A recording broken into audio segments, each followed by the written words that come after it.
Bonjour, je me présente, je suis Larissa, je suis ivoirienne d'origine. Euh, je suis née et j'ai grandi en Côte d'Ivoire et je viens précisément du centre-ouest de la Côte d'Ivoire, je suis Gabou. Je fais cette vidéo aujourd'hui pour lancer un cri au président de la République de Côte d'Ivoire, son Excellence le président Alassane Ouattara. Monsieur le Président, veuillez pardonner mes mots si il advenait que ils soient blessants. Pardonnez-moi d'avance. Mais je voudrais juste attirer votre attention sur quelque chose. Nous sommes dans un temps qui est un peu difficile. Nous avons ce virus-là qui fait ravage présentement à travers le monde.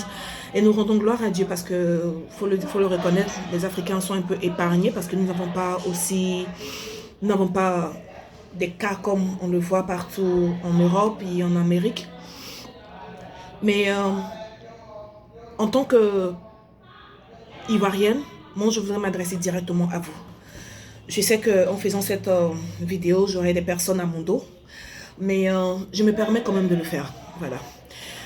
Monsieur le Président de la République, Monsieur Alassane Dramane Ouattara, je comprends que vous pourrez être frustré, que vous pourriez vous sentir mal à l'aise par rapport à tout ce qui se raconte.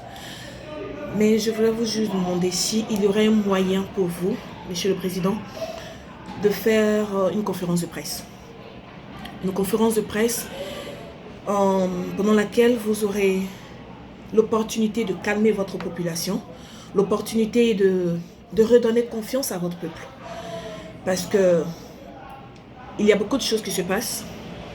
Et jusqu'alors, peut-être que je me trompe, mais je ne vous ai pas encore entendu parler. Voilà. Je comprends que vous soyez retiré avec votre famille pour des raisons de santé ou des raisons de précaution. C'est votre droit, Monsieur le Président. Mais aussi, lorsqu'on a des droits, on a aussi des devoirs. Et votre devoir, c'est de se redonner confiance à votre peuple. Je ne dirais pas que c'est ce que vous faites qui fait que le peuple n'a pas confiance présentement, mais je me dis tout simplement que lorsqu'on a une position comme la vôtre, il y a des erreurs qu'on ne permet pas. Il y a des malentendus. Et pourquoi nous parlons de malentendus aujourd'hui? Parce que il y a ce que le peuple entend et puis il y a ce que le peuple voit. Généralement, c'est qu'il y a une corrélation, si on peut le dire ainsi. Il y a une corrélation. Il y a le fait que beaucoup de personnes parlent, surtout sur les réseaux sociaux. Et il y a ce que nous voyons sur le terrain. Je vais prendre un exemple palpable. Vous êtes le président de la Côte d'Ivoire. Regardez un peu, je ne vais pas vous comparer à, comment dirais-je, Donald Trump. Je ne vais pas non plus vous comparer à Macron. Mais je voulais seulement dire que Macron, il est jeune, il a la possibilité d'aller dans les hôpitaux, essayer d'être au plus proche de son peuple qui souffre et tout ça. Donald Trump ne le fait pas. Je ne crois pas qu'il aille dans les hôpitaux. Mais néanmoins, il a des gouverneurs qui sont comme des présidents de chaque État qui vont dans les hôpitaux, qui vont pour essayer apporter leur soutien aux personnes affectées. Moi, je ne vous demande pas de le faire. Ça, je ne le ferai pas. Je ne vous demande pas de le faire parce que je ne connais pas votre état de santé. Si vous pouvez le faire, faites-le. Si vous ne pouvez pas le faire, c'est OK. Tout ce que moi, je souhaiterais, c'est que, Monsieur le Président, c'est que vous fassiez une conférence de presse. Une conférence de presse où vous allez essayer d'apaiser les doutes de votre population. Votre peuple vit dans une hantise qui ne saurait dire son nom. Il y a plusieurs choses qui se racontent. Les gens peuvent dire ce qu'ils veulent. Mais tant que le président ne parle pas, ça aura toujours de l'effet sur son peuple. Monsieur le Président, ce n'est pas le RDA qui vous a mis au pouvoir. Ce n'est pas parce que le FPI vous est que vous êtes au pouvoir. Ce n'est pas le RHTP qui vous a mis au pouvoir. Ce n'est pas non plus le PDCI RDA qui vous a mis au pouvoir. C'est Dieu qui vous a mis au pouvoir. Le pouvoir vient de Dieu. Et que lorsque Dieu vous donne une autorité, sachez l'exercer. Ce n'est pas moi qui viendrai me mettre ici devant un écran, devant une caméra pour vous dire ce que vous devez faire pour votre peuple. Vous savez pertinemment ce que vous devez faire pour votre peuple. Le problème est que par moment, vous vous laissez aller à ce que disent vos partisans. Ce n'est pas tout ce que les partisans disent qui est pour le bien-être de votre gouvernement. Monsieur le Président, Alassane Ouattara, je suis une Ivoirienne. J'ai de la famille en Côte d'Ivoire qui m'est très chère. Il y a un mal qui est en train de sévir présentement. Votre peuple vit dans la hantise.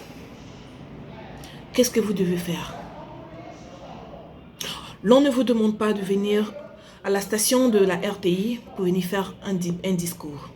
On ne vous demande pas de venir forcément là où il y a beaucoup de personnes pour faire un discours.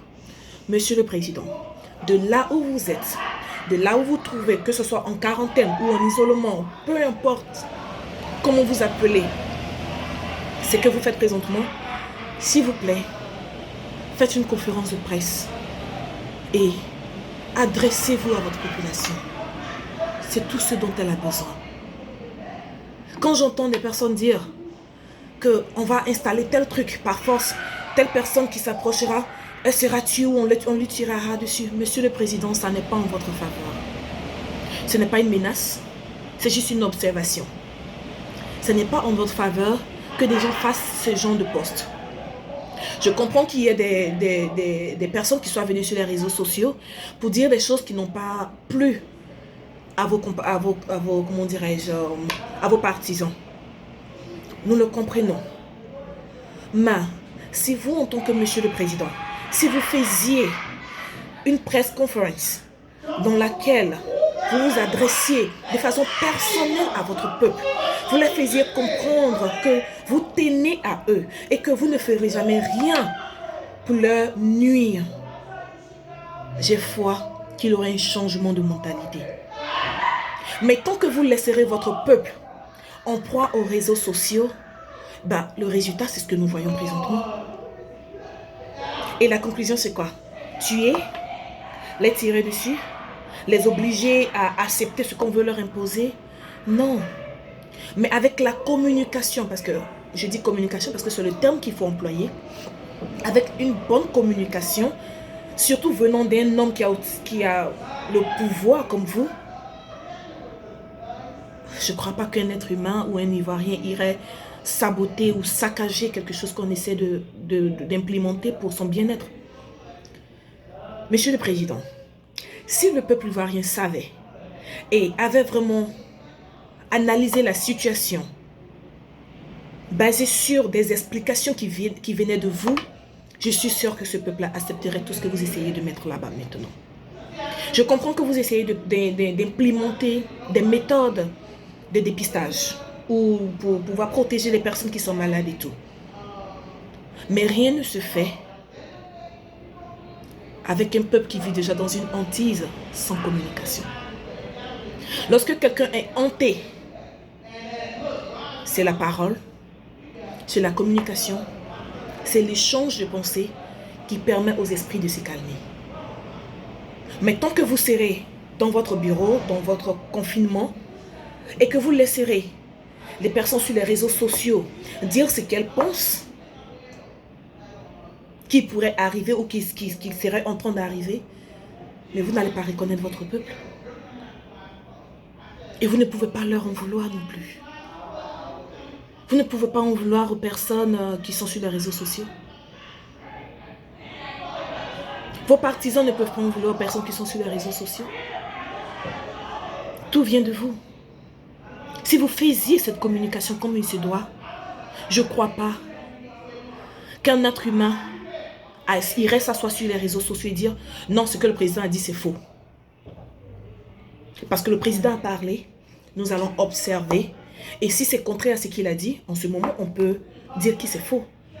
Mais il n'a pas parlé. Il ne dit rien. À la limite, c'est comme vous vous en foutiez. Du moins, c'est mon point de vue. C'est comme si vous vous en foutiez carrément de tout ce qui se passe. Les gens, quand ils seront fatigués, vont se taire. Ça n'aide pas. Ça n'aide pas. Ça n'aide pas la Côte d'Ivoire. Ça n'aide pas la politique en Côte d'Ivoire. Ça n'aide pas l'économie en Côte d'Ivoire. Ça n'aide pas tout ce que vous serez en train de faire, Monsieur le Président.